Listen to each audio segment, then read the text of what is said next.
Morning dear students, एक बार फिर से हाजिर हूँ आपके लिए। क्लास 10th के लिए लाया हूँ मैं एक नया टॉपिक, नया chapter number 2, sectors of Indian economy. इस चैप्टर की समरी में आपको इस टॉपिक में इस वीडियो में समझाऊंगा कि इस चैप्टर में है क्या। सेक्टर्स ऑफ इकोनॉमी से होता है sectors of economy depending on activity in the economy.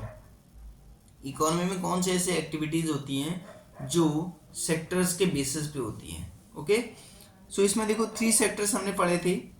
3 sectors में फर्स्ट सेक्टर आता है आपका प्राइमरी सेक्टर, सेकंड आता है आपका सेकेंडरी सेक्टर एंड थर्ड आता है service sector. Okay, primary sector means से होता है यूज ऑफ नेचुरल रिसोर्सेज। जब हम नेचुरल रिसोर्सेज को यूज करके अर्निंग करते हैं तो उसे हम कहते हैं प्राइमरी सेक्टर। जैसे like as fishing, mining, agriculture, animal husbandry, और आपका हो गया माइनिंग, और जितनी भी नेचुरल चीज़ें हैं उन नेचुरल चीज़ों का यूज करके जब हम प्रोडक्शन करते हैं या हम जब अर्निंग करते हैं तो उसे हम कहते हैं प्राइमरी सेक्टर। और प्राइमरी सेक्टर का दूसरा नाम क्या है? Agriculture sector. क्लियर है? सेकेंडरी सेक्टर का मतलब होता है जब हम प्राइमरी सेक्टर के मटेरियल को as a raw material use करके न्यू प्रोडक्शन करते हैं तो उसे हम कहते हैं सेकेंडरी सेक्टर। ओके, और सेकेंडरी सेक्टर का दूसरा नाम है industrial sector. Okay, industrial sector means होता है मैन्युफैक्चरिंग करना, मैन्युफैक्चर करना। जैसे लाइक एस हमने वुड से एक डोर बना दिया, हमने वुड से एक विंडो बना दी, हमने वुड से पेपर बना दिए, हमने बुक बना दी, हमने चेयर बना दी, हमने प्लास्टिक टॉयज बना दिए। ये सारे मैन्युफैक्चरिंग में आते हैं और इसका एग्जांपल ओनली सिंगल होना होता है मैन्युफैक्चरिंग इंडस्ट्रीज। ठीक है, किसका? सेकेंडरी सेक्टर का। नेक्स्ट थर्ड आता है आपका टर्शियरी सेक्टर, जिसे हम सर्विस सेक्टर भी कहते हैं। मीन्स इस सेक्टर में केवल वर्किंग होती है या एक्टिविटीज होती है related services for the public. Public के लिए सर्विसेज रेडी करना, जैसे लाइक एज बैंकिंग। देखो, बैंक एक सर्विस प्रोवाइडर है, वो कुछ नहीं कर रहा है, एक पर्सन से पैसे ले रहा है और दूसरे पर्सन को दे रहा है। ठीक है, तो ये इसमें आ गया। और नेक्स्ट क्या हो गया आपका? इंश्योरेंस, ट्रांसपोर्टेशन, ट्रेडिंग, और आपका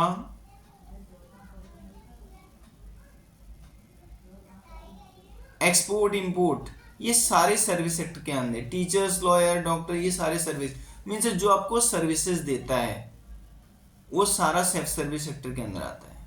ठीक है, तो इतने सारे एग्जांपल मैंने आपको बता दिए, इसको अंडरस्टैंड करना वेरी केयरफुली। और इसमें से डेफिनेटली क्वेश्चन पूछा ही पूछा जाएगा सेक्टर्स ऑफ द इकोनॉमी में से।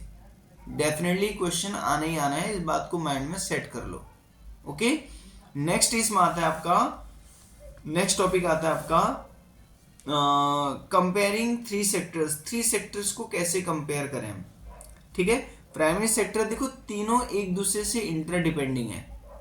अगर प्राइमरी सेक्टर रॉ मटेरियल का प्रोडक्शन नहीं करेगा तो सेकेंडरी सेक्टर उससे मैन्युफैक्चर करके नए गुड्स नहीं बना पाएगा, और जब मैन्युफैक्चर करके नया गुड्स सेकेंडरी सेक्टर नहीं बनाएगा तो सर्विस सेक्टर का कोई भी रोल नहीं है। मीन्स एवरी सेक्टर इंटरडिपेंडिंग, हर सेक्टर एक दूसरे से इंटरडिपेंडिंग है, just only. Okay, next one is, इसमें आता है आपका final goods and services. Final goods कौन से होते हैं भाई? These are those goods which are cross the boundary line of production. जो गुड्स बाउंड्री लाइन क्रॉस कर जाते हैं प्रोडक्शन यूनिट की, मीन्स ये कंपनी से बाहर फ्लो हो जाते हैं सेल होने के लिए, so these goods are called final goods. Okay, next one is intermediate goods. Intermediate goods कौन से होते हैं? Intermediate goods are also called raw material. Means these are those goods which are under the production unit, जो production unit के अंदर हों। Means एक company के अंदर वो प्रोडक्शन के डिफरेंट टाइप्स ऑफ यूनिट में जा रहे हैं। ठीक है, तो उन सारे गुड्स को हम क्या कहते हैं? इंटरमीडिएट गुड्स कहते हैं। नेक्स्ट इसमें आता है historical change in sectors. Sectors में बहुत सारे ऐसे चेंजेस आए जो एज अ हिस्ट्री की तरह वर्क करते हैं। कैसे? अब देखो प्राइमरी सेक्टर में काफ़ी इम्प्रूवमेंट हुआ है अभी प्रेजेंट टाइम में। जैसे पहले क्या होता था, हम जो फार्मिंग करते थे बहुत ट्रेडिशनल मेथड से करते थे, जिसे हम कहते हैं ऑर्गेनिक फार्मिंग। अब ऑर्गेनिक फार्मिंग है तो बहुत इम्पोर्टेंट और बहुत qualityful, without harm any nature. But present time की हमारी नीड क्या है? प्रेजेंट टाइम की हमारी नीड है मोर क्वांटिटी। अब मोर क्वांटिटी हमें कैसे मिलेगी? मॉडर्न फार्मिंग से। सो ये हिस्टोरिकल चेंज है फार्मिंग सेक्टर में। आज प्रेजेंट टाइम में हम ट्रैक्टर्स का यूज करते हैं, HYV सीड्स का यूज करते हैं, types of chemical fertilisers, pesticide, insecticide, और टाइप्स ऑफ एक्सपेरिमेंट करते हैं सॉइल के साथ। तो उससे हम बहुत अच्छी ग्रोइंग कर रहे हैं और इन गुड्स से हम बहुत अच्छी अर्निंग भी करते हैं। So this is called historical change. And same as secondary sector की बात करें तो पहले प्रोडक्शन किससे होता था? हैंड से होता था। ये जो मशीनरी थी उनकी प्रोडक्शन की स्पीड काफ़ी लेस थी, और आज क्या है? आज उनकी प्रोडक्शन की स्पीड डबल ट्रिपल है। मीन्स एक मशीन अगर पहले आज से 20 साल 25 साल या 50 साल पहले एक दिन में 100 पीस बनाती है, तो आज वही मशीन एक दिन में 10,000 पीसेज भी बना रही है। सो this is historical change. Service sector की बात करें, एक कॉमन एग्जांपल लेता हूँ जो हमारी लाइफ में यूज होता है। आज अगर हम बात करें बैंकिंग की, बैंक में पहले पैसे जमा करने के लिए लोग नहीं जाते थे, और जो जाते थे तो उन्हें पहले लाइन में खड़ा होना पड़ता था बहुत लॉन्ग टाइम तक, देन उनका मनी डिपॉजिट होता था, और देन अगर उनको विड्रॉल करना है तो फिर से एक बार लाइन में खड़ा होना है। बहुत लॉन्ग टाइम के बाद उन्हें उनका नंबर आता था, देन वेरिफिकेशन होता था उनके अकाउंट का, और देन उन्हें मनी रिटर्न मिल रहा है जो कि उनका ही मनी है। और उसके बाद क्या है? एटीएम। हमने एटीएम एक प्लास्टिक कार्ड डाला, उसने कार्ड को वेरीफाई किया, देन हमें मनी दे दिया। ठीक है, ये इंप्रूवमेंट है, हिस्टोरिकल चेंज है। देन प्रेजेंट टाइम में मोबाइल से सारे ट्रांजेक्शन कर पा रहे हैं। So this is the historical change. और इस हिस्टोरिकल चेंज की वजह से ही आज जो कंट्रीज डेवलप हो रही हैं, only use of technology. Technology में जो हिस्टोरिकल चेंजेस हुए हैं, जो चेंजेस आए हुए हैं, उसी के बेसिस पे हमने बहुत सारी चीज़ें लर्न की हैं और much more amount of money earn किया हुआ है। Okay, next topic is rising importance of tertiary sector. Importance of tertiary sector is most important. आज देखो हमारी सर्विसेज अगर फास्ट हैं, so then we are able to take many things. हम जो सर्विसेज ले रहे हैं या जो टाइप्स ऑफ टर्शरी सेक्टर वो बढ़ रहा है काफ़ी स्पीड से। इंडिया को सबसे टॉप मार्केट क्यों कहा गया भाई? क्योंकि इंडिया की पॉपुलेशन इतनी हाई है, और उसी हाई पॉपुलेशन के लिए क्या नीडेड है? Tertiary sector, service sector. अब जब सर्विस सेक्टर स्ट्रांग होगा तो definitely we are providing many kinds of things. जैसे लाइक जब अमेरिका से कनेक्ट हुए तो हम सर्विसेज तो दे रहे हैं ना। जब सर्विसेज हम देने के लिए और वहां की सर्विसेज को लेने के लिए रेडी है, then we are providing the things. Okay, next topic is employment of people in different sectors. अगर हम एम्प्लॉयमेंट की बात करें तो प्राइमरी सेक्टर में 1972-73 में 39% फार्मर्स इन्वॉल्व था। ठीक है, 72-73 में। और इससे जो शेयर्स ऑफ एम्प्लॉयमेंट था उसका परसेंटेज क्या था? 74%। मीन्स हमारी जो जीडीपी थी उसमें कंट्रीब्यूशन था 39%, और जो नंबर ऑफ एम्प्लॉयड एंगेज्ड थे 74%। देखो कितनी सारी लोग उसमें इन्वॉल्व हैं और अर्निंग कितना कर रहे हैं? Only 39% contribution in the GDP. बहुत प्रॉब्लमेटिक है। इसका आधा मीन्स जितना हमारे लोग लगे हुए हैं उसका आधा हम जीडीपी में कंट्रीब्यूट कर रहे हैं। 11% in secondary sector and employment 11%, both are equal, कोई इशू नहीं। लेकिन टर्शरी सेक्टर की बात कर रहे हैं तो तो सर्विस सेक्टर में 72-73 में 50% जीडीपी का कंट्रीब्यूशन था। और पॉपुलेशन कितनी इन्वॉल्व थी? Only means number of employment कितना था, जॉब्स कितने लोगों को मिल रही थी उस सेक्टर में? ओनली 15%, क्योंकि हमारा एजुकेटेड पर्सन का नहीं होना, दिस इज मेन रीजन। अगर एजुकेटेड पर्सन होंगे होते तो क्या होता, हमारा सर्विस सेक्टर तो कम से कम स्ट्रॉन्ग होता। मानो फार्मर नहीं भी थे तो स्ट्रॉन्ग तो बनते ना। कैसे? किस बेसिस पे? सर्विसेज के बेसिस पे, जॉब्स के बेसिस पे। ओके,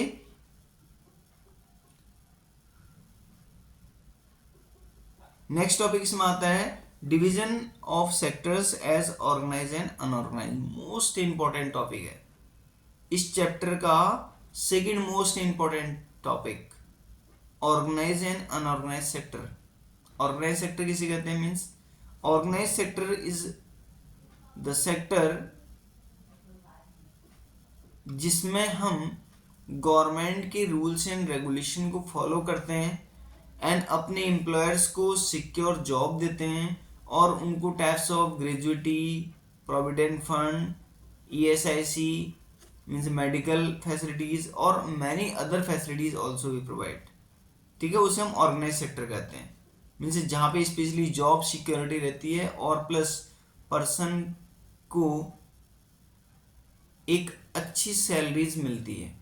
ठीक है, तो उसे हम कहते हैं organise sector. Unorganise sector means क्या होता है? जो गवर्नमेंट के रूल्स एंड रेगुलेशन को फॉलो नहीं करता, उसे हम अनऑर्गेनाइज सेक्टर्स कहते हैं। ठीक है, आप देखते हो बहुत सारे लोग क्या करते हैं, वो कहते हैं कि मुझे कंपनी से निकाल दिया। भाई कंपनी से निकालने का मतलब क्या था? कि उसे अनऑर्गेनाइज सेक्टर में वो वर्क कर रहा था। अब उसमें बहुत सारे रीजन हो सकते हैं, एक एजुकेशन का रीजन हो सकता है या अदर रीजन हो सकते हैं। So these are the condition. अब इस केसेस में क्या है, अगर पॉपुलेशन एजुकेटेड है तो ऑर्गेनाइज सेक्टर में वर्क करेगी, अगर पॉपुलेशन अनएजुकेटेड है तो अनऑर्गेनाइज सेक्टर में वर्क करेगी। जॉब सिक्योरिटी का नहीं होना अनऑर्गेनाइज सेक्टर के रीजन। ठीक है, सैलरीज बहुत लेस होना, सैलरीज लेस होने का मीन्स वो पर्सन अनऑर्गेनाइज सेक्टर का वर्कर है। ओके, और प्लस ओनली वर्किंग आवर के पैसे मिलना, no any paying holiday means ऐसे कोई जैसे संडे है, संडे भी वहां का क्या होगा? पेड होगा जब वो जाएंगे तब, अगर नहीं जाएंगे तो वो अनपेड हो जाएगा। राइट, सो इस टाइप की जॉब्स जहां रहती हैं उससे हम कहते हैं अनऑर्गेनाइज सेक्टर्स। ओके, अब ये क्वेश्चन देखो बहुत इंपॉर्टेंट क्वेश्चन आता है, protection of workers in unorganise sectors. Unorganise sector के वर्कर को कैसे प्रोटेक्ट किया जाए, उनको प्रोटेक्ट करना मोस्ट इंपॉर्टेंट है। क्योंकि अगर हम कंपैरिजन करें, अभी आप जब 11th-12th में इकोनॉमिक्स पढ़े फिर वहां पे मैं आपको बताऊंगा। सो मीन्स यहाँ पे रीजन क्या है, अनऑर्गेनाइज सेक्टर्स के वर्कर को प्रोटेक्ट करना बहुत डिफिकल्ट होता है। उनके लिए फैसिलिटीज को मैनेज करना, उनके लिए जॉब को सिक्योर करने के लिए उनको मिनिमम लेवल ऑफ लर्निंग बनाना या उनको टाइप्स ऑफ ट्रेनिंग प्रोवाइड कराना, और स्पेशली जो प्रॉब्लम्स आती है प्रोटेक्शन करने की, वो आती है कौन से एरिया में? रूरल एरियाज में। क्योंकि रूरल एरियाज में अनएजुकेटेड पॉपुलेशन ज़्यादा होती है एंड वहाँ पे अनऑर्गेनाइज सेक्टर के वर्कर ज़्यादा होते हैं, अनऑर्गेनाइज सेक्टर के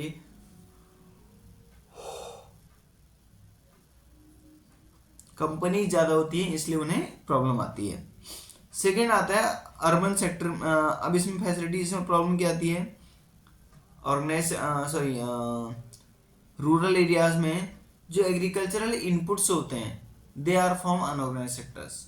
ओके, सो प्रोटेक्शन बहुत लेस रहेगा। क्रेडिट फैसिलिटीज, जितने भी मनी लेंडर होंगे वो क्रेडिट फैसिलिटीज प्रोवाइड करने वाले होंगे। ठीक है, स्टोरेज एंड मार्केटिंग। अब मार्केटिंग नहीं है, स्टोरेज कंडीशन नहीं है प्रॉपर, जब प्रॉपर नहीं है तो दैट्स मीन अनऑर्गेनाइज, और उनको प्रोटेक्ट करना बहुत डिफिकल्ट होता है। नेक्स्ट आता है अर्बन एरियाज में किस टाइप की प्रॉब्लम आती है, किस टाइप का प्रोटेक्शन वर्कर्स के लिए नीडेड है। छोटी छोटी स्मॉल स्केल इंडस्ट्रीज जो होती हैं वो कहीं ना कहीं गवर्नमेंट के अंदर वर्क करती है, so they protect their employment, their employ. लेकिन बहुत सारे लोग ऐसे होते हैं, बहुत सारे एम्प्लॉयर्स ऐसे होते हैं जो अपने एम्प्लॉय को सेव नहीं कर पाते। अब रीजन क्या होता है? रीजन ये है कि वो मोर अर्निंग के मोटिव से केवल कंपनीज को ओपन करते हैं, and they are under the unorganise sector, वो अनऑर्गेनाइज सेक्टर के अकॉर्डिंग वर्क करते हैं। अब देखो, एक तो था division of sector as a organise and unorganise, इसी से रिलेट करने वाले टॉपिक और है sector in terms of ownership. ध्यान से इस क्वेश्चन का आंसर देना। इन टर्म ऑफ ऑनरशिप आएगा तो यहाँ पे जो सेक्टर्स होते हैं वो होता है पब्लिक एंड प्राइवेट सेक्टर। बहुत इंपॉर्टेंट टॉपिक है, डिफ्रेंशिएट करने के लिए समझ जाना। अगर sectors in term of ownership आता है, ऑनरशिप का मतलब होता है मालिक, तो उससे हम उसमें दो सेक्टर्स आते हैं। फर्स्ट आता है पब्लिक सेक्टर और सेकंड आता है प्राइवेट सेक्टर। अब देखो, पब्लिक सेक्टर में ऑनरशिप किसकी होती है? गवर्नमेंट की, and mostly facilities provided by the government, ठीक है। And this sector is develop by the government of India, A development of the country, ठीक है। और सेकंड इसमें आता है private sector. Private sector means honours is single person. जैसे मेरी कार है, मैंने उसमें कोई ड्राइवर रख दिया तो प्राइवेट सेक्टर का वर्कर हो गया, ठीक है। और इस केसेस में मेरे रूल्स एंड रेगुलेशन चलेंगे, न कि किसी और के या न कि किसी गवर्नमेंट के, ठीक है। सो this is the another difference between private and public sector. तो प्राइवेट सेक्टर का मतलब हो गया किसी इंडिविजुअल ओनर के बेसिस पे जो चीज़ें ओपन होती हैं उन्हें हम प्राइवेट सेक्टर कहते हैं। अगर माना गवर्नमेंट की ओनरशिप है तो उसे पब्लिक सेक्टर कहते हैं। जैसे like is government school under public sector, private school under the private sector, private hospital private sector, and government hospital government sector. Okay,